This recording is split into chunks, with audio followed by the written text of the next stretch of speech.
Hi friends, welcome to UVC reviews. Ghaati Anushka చాలా రోజుల తర్వాత లీడ్ రోల్ లో యాక్ట్ చేసిన సినిమా ఇది. క్రిష్ జాగర్మూడి డైరెక్షన్ లో వచ్చిన ఈ సినిమా ఎక్స్పెక్టేషన్స్ ని అందుకుందా లేదా డీటెయిల్ గా ఈ వీడియోలో చెప్పుకుందాం. స్కిప్ చేయకుండా చివరి వరకు చూడండి. ఈ సినిమా స్టోరీ ఆంధ్ర ఒరిస్సా సరిహద్దులో తూర్పు కనుమల బ్యాక్ డ్రాప్ లో సెట్ చేయబడింది. అనుష్క ఈ సినిమాలో శీలావతి అనే పాత్రలో నటించారు. శీలావతి ఒక సాధారణ బస్ కండక్టర్ గా తన జీవితాన్ని తను ఇష్టపడే వ్యక్తి రాజుతో సంతోషంగా గడపాలని కలలుగంటూ ఉంటుంది. కానీ ఆమె ఉండే విలేజ్ ఒక భారీ డ్రగ్ మాఫియా నెట్వర్క్ లో చిక్కుకుంటుంది. ఈ మాఫియా మరియు అణచివేత వ్యవస్థ ఆమె జీవితాన్ని ఎలా ప్రభావితం చేశాయి. అక్కడి నుండి శీలావతి జీవితం ఒక ఊహించిన మలుపు తిరుగుతుంది. ఆమె బాధితురాలుగా మొదలై క్రమంగా క్రిమినల్ గా మారి చివరకు ఒక లెజెండ్ గా ఎదుగుతుంది. ఈ జర్నీలో ఆమె ఎదుర్కొన్న సవాళ్లు, ఆమె పోరాటం ఎలా సాగింది అన్నదే మిగతా స్టోరీ. ఈ సినిమా ఒక రా అండ్ రస్టిక్ యాక్షన్ డ్రామాగా తెరకెక్కింది. బాహుబలి తర్వాత అనుష్క మళ్ళీ ఫుల్ ఫ్లెడ్జ్ యాక్షన్ రోల్ లో కనిపించిన సినిమా ఇది. కథలో ఎమోషన్ డెప్త్, సోషల్ ఇష్యూస్ అలాగే హై వోల్టేజ్ యాక్షన్ సీక్వెన్స్ లు బాగా మిక్స్ అయి కనిపించాయి. ఫస్ట్ హాఫ్ లో స్టోరీ సెటప్ శీలావతి క్యారెక్టర్ ఆర్క్ ని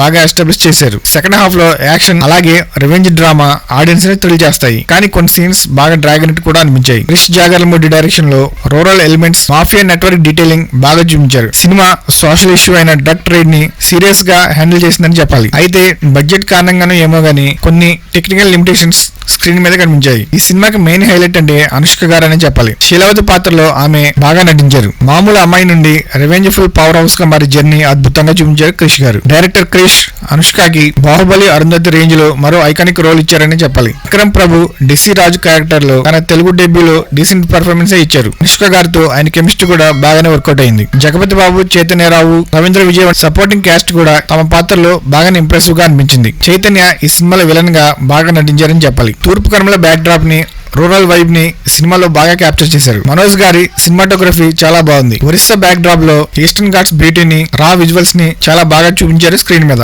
అలాగే సాగర్ నాగవెల్లి గారి మ్యూజిక్ కూడా సినిమాకు బాగానే సెట్ అయింది. తోట తరుణ్ గారి art direction, Ramakrishnan action choreography సినిమాకి రియలిస్టిక్ ఫీలింగ్స్ తీసుకొచ్చాయి. అలాగే సాయి మాధవ్ గారి డైలాగ్స్ కూడా బాగానే సెట్ అయ్యాయి. ఎడిటింగ్ ఇంకొంచెం టైట్ గా ఉంటే సినిమా డ్రాగన్ ఫీలింగ్ వచ్చేది కాదేమో. ఓవరాల్ గా అనుష్క శెట్టి ఫ్యాన్స్ కి ఈ సినిమా బాగానే నచ్చుతుంది. శీలావతి పాత్రలో అనుష్క మరో ఐకానిక్ పర్ఫార్మెన్స్ ఇచ్చారు. సినిమా కొన్ని చోట్ల స్లోగా అనిపించిన ఎమోషన్స్ అలాగే యాక్షన్ ఎపిసోడ్స్ ఆడియన్స్ ని ఎంగేజ్ చేసేలా చేశాయి. థియేటర్ లో అనుష్క గారి రివెంజ్ సాగాని ఎంజాయ్ చేయాలనుకున్న వాళ్ళకి ఇది ఒక మంచి ఎక్స్పీరియన్స్. ఫ్యామిలీ అండ్ ఫ్రెండ్స్ తో కలిసి ఈ సినిమాని ఈ వీకెండ్ లో బాగానే ఎంజాయ్ చేయొచ్చు. That's the non spoiler review of Ghaati movie. ఇలాంటి మరిన్ని రివ్యూస్ కోసం మా ఛానల్ ని సబ్స్క్రైబ్ చేసుకుని పక్కనే ఉన్న బెల్ ఐకాన్ ని యాక్టివ్ చేసి పెట్టుకోండి. Thanks for watching friends.